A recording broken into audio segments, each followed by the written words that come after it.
Burhan Media TV inakuletea simulizi na hadithi za maisha. Usikose na kufuatilia Burhan Media TV.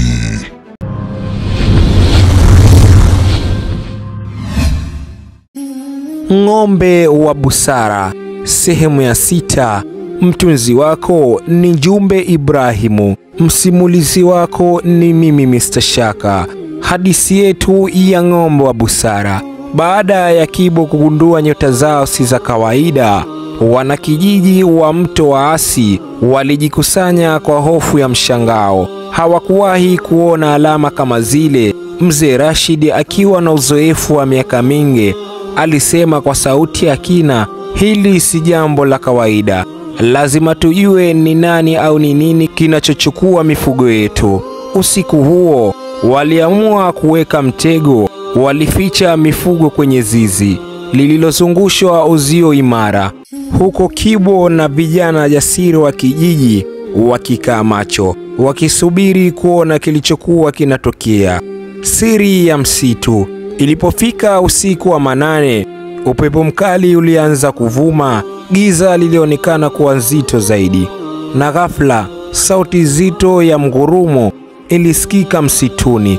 Wote walikaa kimya wakisubiri kwa tahadhari. Mara kutoka gizani, kivuli kikubwa kilianza kusogea polepole kuelekea zizini. Macho yake yalikuwa yakimeta kama miali ya moto, na mwili wake ulionekana kuwa mkubwa kuliko wanyama wa kawaida. Kibo alisimama wima akipiga mluzi wa ajabu, ishara kwamba amegundua adui. Wanaume wa kijiji walishika mikuki na taa zao, wakijiandaa kwa lolote. Pambano la usiku. Kivuli kile kilipokaribia, wote waliona kwa mshangao mkubwa. Kilikuwa ni chui mkubwa mweusi, mwenye mwili mkubwa kuliko chui wa kawaida. Lakini tofauti na chui wa kawaida, huyu alionekana mwenye ujanja mwingi na hakuwa na hofu hata kidogo. Kibo alijisogeza mbele ya macho yake yakiwa makini. Alimwangalia chui huyo kwa utulivu, kisha akapiga kwato zake chini mara 3 kana kwamba alikuwa akiwasiliana naye. Chui alisimama akimtazama Kibo kwa muda, kisha akatoa mgurumo mdogo na kurudi nyuma taratibu. Suluhisho la busara. Watu wa kijiji walishangazwa na kile walichokiona.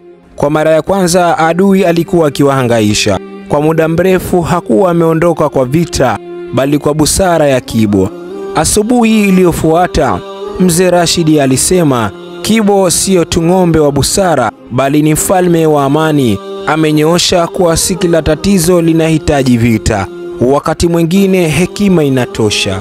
Baada ya tukio hilo, chui huyo hakuwahi kurudi tena kijijini. Wanakijiji walimshukuru Kibo kwa hekima yake na walimchukulia kama mlinzi wao rasmi. Je, safari ya Kibo imefikia mwisho au kuna changamoto nyingine mbele yake? Tuendelee sehemu ya 7. Mtunzi ni Jumbe Ibrahimu, msimulizi wako ni mimi Mr. Shaka. Usisahau kusubscribe, kushare pamoja na kucomment. Burhan Media TV inakuletea hadithi nzuri.